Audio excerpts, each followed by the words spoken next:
Mon intervention aujourd'hui tournait autour de trois arrêts qui ont été récemment rendus par la Cour de justice, Paccard, RegioJet et puis Manuel Ferrer en matière d'accès aux preuves dans les dossiers de concurrence. Ce sont trois affaires qui ont été rendues à quelques semaines, quelques mois d'écart, donc qui sont cohérents entre eux, qui sont chronologiquement,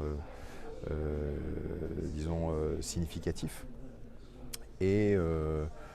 dans ces affaires, eh bien, la Cour de justice est venue préciser à la fois la nature procédurale des dispositions des articles 5 et 6 de la directive dommages, ce qui est assez normal compte tenu du contenu de ces dispositions, mais aussi l'office du juge, l'importance qu'il a dans la procédure et dans le fait de donner accès à un certain nombre de documents à la demande des parties, essentiellement de la victime, mais pas que.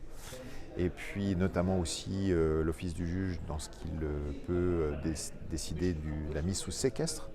des documents pour les protéger le temps que la procédure devant l'autorité de concurrence se termine. Et puis enfin, dans ces arrêts, la Cour de justice est venue également préciser, et c'est sans doute l'apport le plus important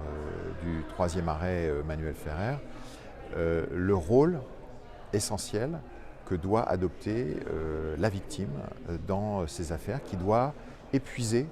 l'ensemble des outils, l'ensemble des moyens mis à sa disposition par le droit ou par la directive dommages, notamment en matière d'accès à la preuve, parce que s'il n'utilise pas ces outils, s'il n'utilise pas l'ensemble de ces moyens, eh bien, le juge ne pourra pas procéder à une estimation judiciaire du dommage. C'est ce que dit la Cour, en imposant au juge de ne pas pallier les carences du demandeur dans ce cas-là. Voilà un peu le sens de mon intervention aujourd'hui.